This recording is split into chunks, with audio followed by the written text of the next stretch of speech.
பொதுவாகவே நாம் பிஸ்மில்லாஹிர் ரஹ்மானிர் ரஹீம் என்ற அந்த வசனத்திற்கு அளவற்ற அருளாளன் நிகரற்ற அன்புடையோன் அல்லாவின் திருநாமத்தால் துவக்கம் செய்கிறேன் என்ற ஒரு பொருளை நாம் சொல்லி வருவது வழக்கம்.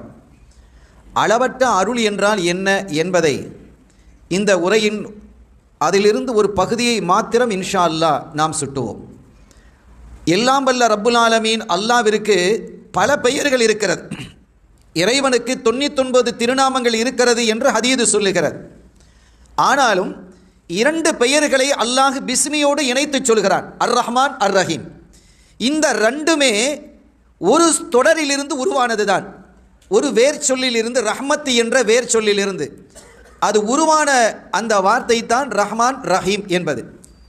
இந்த ரெண்டுமே ரஹ்மத்தை சுட்டி காட்டியக்கூடியது தான். எத்தனை வார்த்தைகள் இருந்தாலும் கூட, எத்தனை பெயர்கள் அவனுக்கு இருந்த பொழுதிலும் தன்னுடைய திருநாமத்தோடு அவன் இணைத்து வைத்திருக்கக்கூடிய அந்த 2 பெயர்கள் ரஹ்மத்தை அடிப்படையாக கொண்டு, அருளை அடிப்படையாக கொண்டு ரஹ்மான் அளவற்ற அருளாளன், அர் ரஹீம் நிகரற்ற அன்புடையோன். இந்த ரஹ்மத்து என்ற வார்த்தையும் கூட எங்கிருந்து துவங்குகிறது என்பதை குறித்து மொழியியல் ஆய்வாளர்கள் பேசும் பொழுது ரஹம் என்ற வார்த்தையிலிருந்து வருகிறது. இந்த ரஹம் என்று சொன்னால் ஒரு தாயினுடைய வயிற்றில் இருக்கக்கூடிய கருவறை. இந்த கருவறை அந்த குழந்தைக்கு எவ்வளவு பெரிய பாதுகாப்பை தருகிறதோ, அதற்குள் தான் உணவு கிடைக்கிறது அந்த குழந்தைக்கு, அதற்குள் தான் நீராகாரம் கிடைக்கிறது, அதற்குள் தான் ஆக்சிஜன் கிடைக்கிறது, அதற்குள் தான் மருத்துவம் கிடைக்கிறது.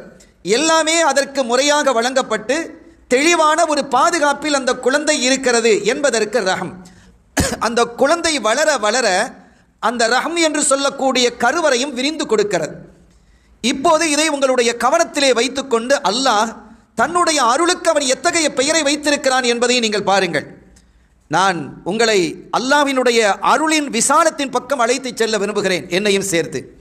அது விசாலமானது, அதற்கான ஒரு அளவீடை யாரும் தந்துவிட முடியாது. அல்லாஹ்வே சொல்லுகிறான், ஒரு ரஹ்மத்தி வசிஅத்து குல்ல ஷை, என்னுடைய அருள் இருக்கிறதே அது அத்துணையும் விசாலமாக இருக்கிறது, அத்தனையும் சூழ்ந்திருக்கிறது, எல்லாவற்றையும் அதற்குள் கொண்டு வர முடியும் என்கிறான் ரப்புல் ஆலமீன் அல்லாஹ் ஜல்ல ஷானஹு வ தஆலா. குர்ஆனில் நீங்கள் சில வசனங்களை பார்த்தால் பெரும் ஆச்சரியமாக இருக்கும். அவ்வளவு பெரிய கருணை உள்ளவனாக அல்லாஹ் இருக்கிறான். அந்த கருணையினுடைய யதார்த்தம் என்ன என்பதை பலர் புரியாமல் இருக்கிறோம். அதை புரிந்து கொள்வதற்கான ஒரு உரையாக இந்த உரை அமைய வேண்டும் என்று வல்லவனாம் அல்லாஹுவை நான் வேண்டுகிறேன். அப்படி நாம் புரிந்து கொண்டு அல்லாஹுவிடத்திலே கேட்கக்கூடிய கேள்விகள் இருக்கிறது. கேள்விகள் என்றால் கொஸ்டின் அல்ல, வேண்டுதல்கள். அந்த வேண்டுதல்கள் நிச்சயமாக பலம் பொருந்தியதாக, வளம் பொருந்தியதாக, வலிமை பொருந்தியதாக அமையும் என்றும் நான் கருதுகிறேன். ஏன்னா அல்லாஹ்வினுடைய ரஹ்மத் அவ்வளவு விசாலமானது. ஒரு ரஹ்மத்தி வசிஅத்து குல்ல ஷை, எல்லாவற்றையும் சூழ்ந்திருக்கிறது என்கிறான்.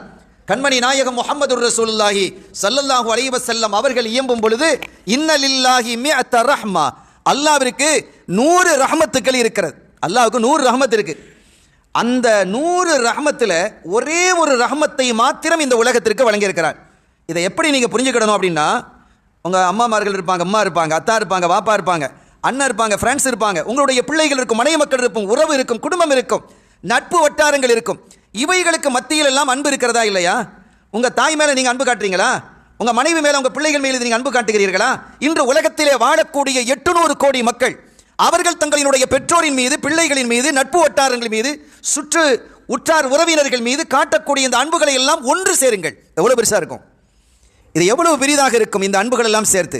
ஒரு ஆடு தன்னுடைய குட்டிகளின் மீது காட்டக்கூடிய பரிவு, ஒரு மிருகம், ஒரு கோழி தன்னுடைய குஞ்சுகளின் மீது காட்டக்கூடிய பரிவு, பறவைகள் தன்னுடைய குஞ்சுகளின் மீது காட்டக்கூடிய பரிவு, உலகத்திலே காடுகளிலே கழனிகளிலே வாழக்கூடிய அத்துணை மிருகங்கள், பறவைகள், ஊர்வன என்று எல்லாவற்றையும் நீங்கள் எடுத்துக்கொண்டால் அவைகளுக்கும் அன்பு இருக்கிறதா இல்லையா? சாதாரணமாக நீங்கள் பார்க்கலாம், ஒரு பகுதியில் மேய்ந்து கொண்டிருக்கக்கூடிய, உணவை தேடிக்கொண்டிருக்கக்கூடிய கோழி தன்னுடைய குஞ்சுகளோடு தேடிக்கிட்டு இருக்கும். அந்த சமயத்தில் ஒரு பருந்து வந்து அந்த குஞ்சை தூக்குவதற்காக முனையும் போது, அது பருந்தாக இருக்கட்டும், கழுகாக இருக்கட்டும், கோழி எதிர்த்து போராடும். பார்த்திருக்கிறீர்களா? எத்தனையோ நிகழ்வுகளை நம்ம பார்க்குறோம். அதை எதிர்க்கக்கூடிய சக்தி அந்த பருந்தையோ அல்லது அதை தாண்டிய கழுகையோ எதிர்த்து போராடக்கூடிய வல்லமை, சக்தி தனக்கு இல்லை என்பது கோழிக்கு தெரியும். ஆனாலும் கூட தன்னுடைய குஞ்சை பாதுகாப்பதற்காக தன்னுடைய உயிரை பொருட்படுத்தாமல் அது போராடுகிறது. எவ்வளவு பெரிய பிரியம் அது! ஒரு கோழியா இருக்கிறது, கோடான கோடி மிருகங்கள், கோடான கோடி மச்சங்கள், கோடான கோடி ஜீவராசிகள், இவைகள் அத்துணையும் காட்டக்கூடிய பரிவு, இவைகளெல்லாம் நீங்கள் ஒன்று சேர்த்தால் கடந்த காலத்திலே மரணித்து போய்விட்டவர்கள், செத்து போய்விட்டவை, இப்போது வாழக்கூடியவர்கள், வாழுபவர்கள், இனி வரக்கூடியவைகள் என்று எல்லாத்தையும் நீங்கள் சேர்த்துக்கங்க.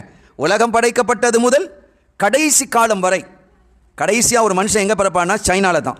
கடைசி மனிதன் பிறக்கும் இடம் சீனா என்கிறார்கள் கண்மணி நாயகம் ஸல்லல்லாஹு அலைஹி வஸல்லம் அவர்கள். கடைசி அங்கே தான் குழந்தை பிறக்க போகுது. அதுவரையும் அதை தாண்டியும் கூட இருக்கக்கூடிய வாழக்கூடிய மனிதர்கள், ஜீவராசிகள் அத்தனுடைய அன்பை நீங்கள் ஒன்று சேர்த்தாலும் அது அல்லாஹ்வினுடைய 100 அன்புகளில் ஒன்று. எவ்வளவு விசாலமாக இருக்கணும் அப்படின்னா